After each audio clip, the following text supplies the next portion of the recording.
आप सभी सिलीगुड़ी और दार्जिलिंग के प्रेस के साथियों का मैं एक बार फिर स्वागत करता हूं। और हम सब के लिए हर्ष का विषय है कि हमारे बीच राज्यसभा के सांसद और पूर्व में जो है फॉरेन सेक्रेटरी रहे और इस क्षेत्र के गौरव आदरणीय हर्ष श्रृंगला जी हमारे बीच उपस्थित थे। और साथ ही सिलीगुड़ी के लोकप्रिय विधायक तो दूसरी बार भी विधायक बनने के रास्ते में तेजी से आगे बढ़ रहे हैं, ऐसे गौतम शंकर घोष और श्याम प्रसाद जी, और साथ में हमारे जो मीडिया का सब काम देखते हैं सौमित्रा दा, और सभी प्रेस के साथियों को मैं स्वागत करता हूँ, अभिनंदन करता हूँ। तो हम सब जानते हैं कि कल 10 अप्रैल 2026 भारत के यशस्वी गृह मंत्री आदरणीय अमित शाह जी ने भारतीय जनता पार्टी का संकल्प पत्र, जिसको हम मैनिफेस्टो के नाम से भी जानते हैं, उसका लोकार्पण किया। और मैं सबसे पहले जो है भारत के यशस्वी प्रधानमंत्री अति आदरणीय नरेंद्र मोदी जी को बधाई देना चाहूंगा। भारतीय जनता पार्टी के हमारे राष्ट्रीय अध्यक्ष जी को बधाई देना चाहूंगा। भारत के गृह मंत्री को विशेष तौर पर बधाई देना चाहूंगा, और साथ ही पश्चिम बंगाल के भारतीय जनता पार्टी के देश के अध्यक्ष समीक दा को बधाई देना चाहूंगा। शुभेंदु दा को मैं बधाई देना चाहूंगा, जो हम सबके नेता और एलओपी हैं। और साथ ही हमारी मैनिफेस्टो की टोली पूरे नॉर्थ बंगाल की जनता की ओर से विशेष करके मैं सबको धन्यवाद और अभिनंदन करना चाहूंगा। आप सब जानते हैं कि 35 साल सीपीएम के और पिछले 15 साल से लगातार टीएमसी के दुशासन के कारण जो नॉर्थ बंगाल पिछड़ा हुआ था, और नॉर्थ बंगाल की क्षमता के हिसाब से नॉर्थ बंगाल आगे बढ़ नहीं पा रहा था, उसको केंद्र सरकार और भारतीय जनता पार्टी ने एड्रेस किया। और मैं ऐसा कहता हूं 50 साल के बाद जो घोषणा पत्र आया है, और जो आप सबको पता है कि 4 तारीख को रिजल्ट आएगा मई, और उसके बाद ये धरातल पे लागू होगा। और वास्तव में जो है ये जो 50 साल का जो अकाल और एक ऋण हमारे ऊपर लगा हुआ था, उसकी समाप्ति का ये संकल्प पत्र है। और मैं तमाम 3 करोड़ स्वाभिमानी नॉर्थ बंगाल की जनता की ओर से भारतीय जनता पार्टी का मैं आभार प्रकट करना चाहूंगा। और इस टोटल मैनिफेस्टो के अंदर में कुछ प्रमुख बातें मैं आपके समक्ष रखूंगा, और बाकी हमारे आदरणीय सांसद और विधायक और बाकी साथी भी कुछ चीजें आपके समक्ष रखेंगे। मुझे ये बताते हुए खुशी है कि दार्जिलिंग तराई डूवर्स की जनता के लिए एक स्थायी समाज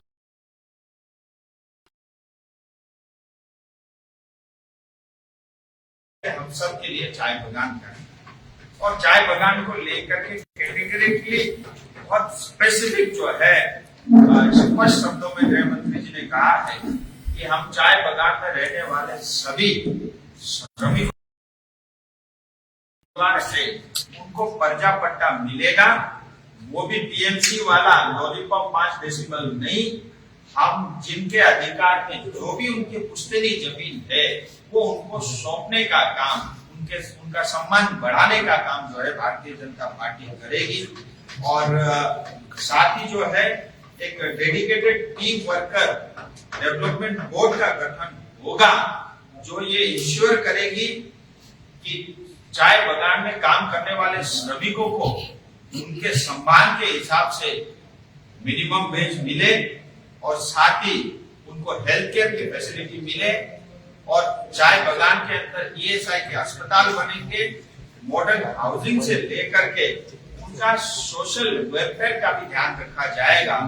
और भविष्य में आने वाले समय में भारतीय जनता पार्टी के शासन के दौरान बोनस के लिए कभी भी आंदोलन करने की आवश्यकता नहीं पड़ेगी। ये उनका अधिकार है, और उनका अधिकार चाय बगान के श्रमिकों का अधिकार देने का काम भारतीय जनता पार्टी की सरकार करेगी। और साथ ही नॉर्थ बंगाल की जनता की ये मांग थी कि हमको चिकित्सा के लिए, मेडिकल के लिए कोई व्यक्ति बीमार हो जाता है उसको कलकत्ता, दिल्ली, बॉम्बे, चेन्नई, देश के विभिन्न शहरों में जाना पड़ता है। और जो मध्यम वर्गीय है, जो गरीब परिवार है, उसके लिए बहुत बड़ा कष्टकारी होता है। उसको जो है साहूकार से उधारी लेनी पड़ती है महंगे ब्याज दर में, और इतना ही नहीं, उसको जो है कई बार घर और जमीन गिरवी रखना पड़ता है अपने परिवार के सदस्यों का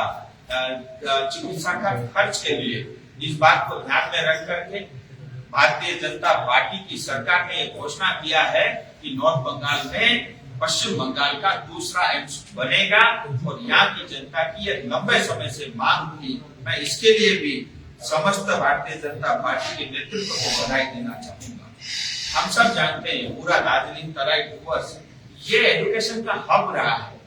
लेकिन धीरे धीरे वो धूमिल होता जा रहा है। और मैं आभारी हूँ बीजेपी सरकार का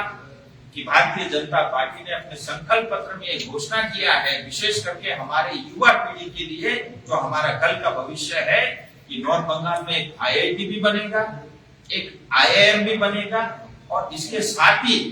जो है IIFM यानी Indian institute of forest management जो करसंग के अंदर में, मैं इससे पहले भी इस बात की घोषणा कर चुका हूं, सिर्फ काम करते हैं वो लोग का प्रशिक्षण का केंद्र बनेगा। और करसंग इंस्टीट्यूट के अंदर में इस साल से जो है 2026 से वहाँ पे MBA के नए कोर्स भी स्टार्ट हो रहा है। तो IIT हो रहा है, IIM बांग्लादेश तक राजवंशी कामतापुरी भाषा बोली जाती है। हमारे सब विधायक और सांसदों ने कई बार सदन में इस विषय को रखा है, और इस बार फिर भारतीय जनता पार्टी ने भी इसको संज्ञान में लेते हुए इस बात की घोषणा की है कि राजवंशी और कामतापुरी भाषा को एक शेड्यूल के अंतर्गत जो है भारत के संविधान में इसको रखा जाएगा। और साथ ही जो है महिलाओं को लेकर के बहुत सारी घोषणाएं हुई है। अभी तक हम 1500 रुपए की बात करते थे, अब महिला सशक्तिकरण के लिए भारतीय जनता पार्टी का ये संकल्प है, ये वादा है, और हमने अन्य प्रांतों में करके दिखाया है कि महिलाओं के सम्मान के लिए प्रति माह उनको 3000 रुपए की राशि महिला सम्मान निधि के नाते महिलाओं को दिया जाएगा। फिर मैं कहता हूँ, ममता दीदी ने चुनाव के समय 1000 को बढ़ा करके 1500 किया था, और वो न तो उनकी सरकार बन रही है, न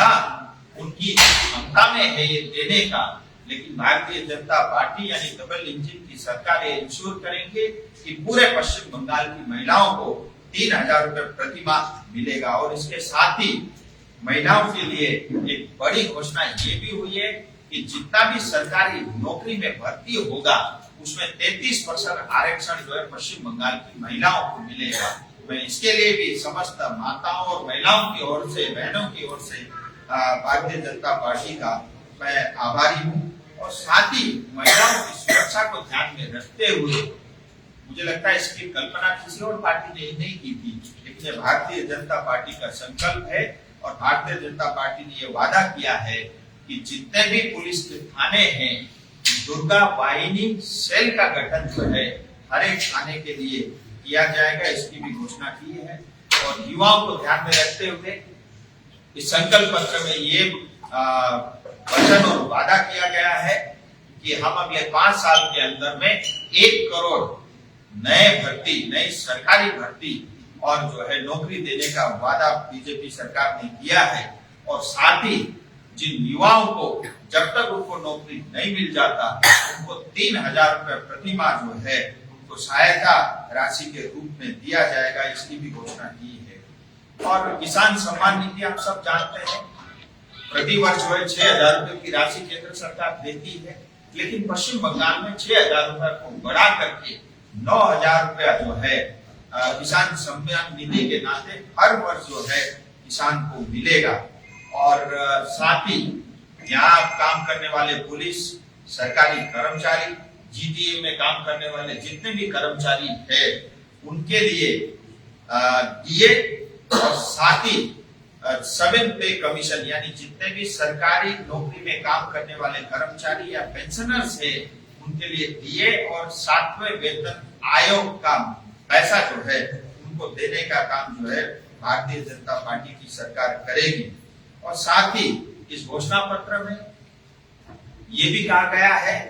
कि आशा वर्कर, आईसीडीएस के जो हमारी बहनें माताएं हैं, उनका जो ऑनरियम है उसमें बढ़ोतरी की जाएगी और उनका जो है सम्मान हो, उनका मान हो और उनके काम के हिसाब से जो उनको निधि मिलना चाहिए, सम्मान निधि, उसको भी बढ़ोतरी करने का वादा जो है इस संकल्प पत्र में किया है।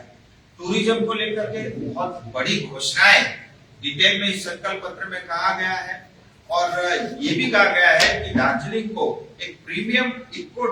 एडवेंचर टूरिज्म और हेरिटेज टूरिज्म हब के अंतर्गत जो है इसका विकास होगा, इसको विकसित किया जाएगा। और साथ ही डूवर्स के क्षेत्र को जो है फॉरेस्ट, वाइल्ड लाइफ और ट्राइबल टूरिज्म जो है इसके अंतर्गत जो है इसका विकास किया जाएगा। पूरा दार्जिलिंग की तरह डूवर्स, चाहे वो नदी हो, चाहे वो जंगल हो, चाहे वो एडवेंचर टूरिज्म हो और चाहे वो विलेज टूरिज्म हो, रूरल टूरिज्म हो, ये तमाम जो है संभावना राफ्टिंग से लेकर के, ट्रेकिंग से लेकर के, साइकिलिंग से लेकर के, बाइकिंग, हाइकिंग की संभावनाएं अपार है।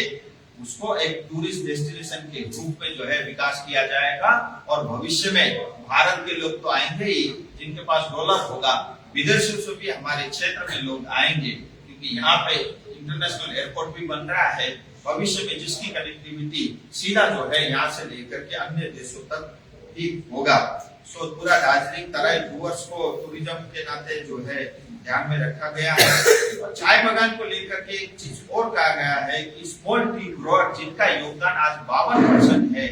कंट्रीब्यूशन, कहीं ना कहीं जो है स्मॉल ट्री ग्रोअर सरकारी जो है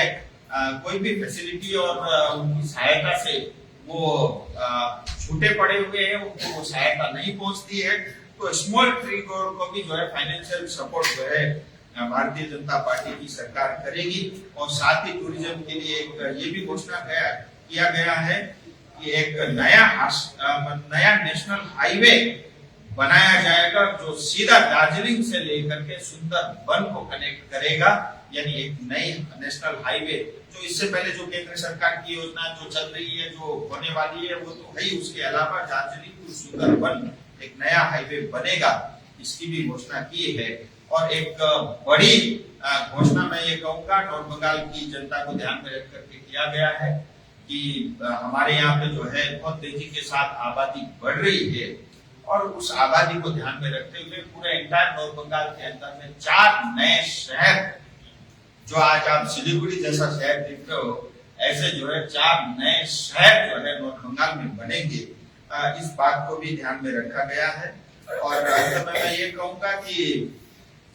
भारत सरकार और भारतीय जनता पार्टी सरकार ने इस बात को ध्यान में रखा गया है कि जितने भी ये जो डेमोग्राफी बहुत तेजी के साथ हमारे क्षेत्र में चेंज हो रही है, घुसपैठ के कारण और जो है रोहिंग्यास के कारण हमारे यहाँ पे रहने वाले चाहे वो राजवंशी हो, बंगला भाषी हो, आदिवासी हो, गोरखा हो, टोटो हो, मेच हो, राभा हो, हिंदी भाषी हो, जिस तेजी के साथ डेमोग्राफी चेंज हो रही है, बॉर्डर की परिस्थिति चेंज हो रही है, उसको ध्यान में रखते हुए बहुत मतलब इस बात को संकल्प पत्र में रखा गया है कि नेशनल सिक्योरिटी के साथ जो है बहुत अच्छे से इसको ध्यान में रखते हुए घुसपैठ के साथ जो है उसको अच्छे से जो है उसका ध्यान में रखा जाएगा और घुसपैठ होने नहीं देंगे और बॉर्डर की सुरक्षा हमारी प्राथमिकता रहेगी। इस बात को ध्यान में रखा गया है। और अंत में एक बार और जानना चाहूंगा कि 15 साल में जो भी भ्रष्टाचार हुआ है और जो भी केंद्र सरकार की योजनाओं का पैसा तो खाने का काम इस टीएमसी सरकार ने किया है, एक व्हाइट पेपर जो है जारी होगा और पूरे पश्चिम बंगाल में और जीटीए क्षेत्र में जिस तरह से भ्रष्टाचार हुआ है और उसका जो है पूरे भ्रष्टाचार जो 15 साल में जो कुछ भी इनका करतूत है उसका व्हाइट पेपर भी लेकर के आएंगे और उसकी भी जांच होगी। जो लोग दोषी होंगे उनको कानून के मुताबिक जो है उनको निपटाया जाएगा। सो कुछ प्रमुख बातें मैंने आपके समक्ष रखे हैं, लेकिन बहुत डिटेल में मैनिफेस्टो है। मैं एक बात जरूर कहना चाहूंगा कि पहली बार ऐसा मैनिफेस्टो पूरे बंगाल के लिए आया है, और विशेष करके मैं कहूँगा नॉर्थ बंगाल को पूरी प्राथमिकता प्रायोरिटी दी गई है। मैं इसके लिए अंत में एक बार फिर तमाम नॉर्थ बंगाल की जनता की ओर से भारतीय जनता पार्टी के सभी नेताओं का मैं धन्यवाद भी करना चाहूंगा और आभार प्रकट करना भी चाहूंगा।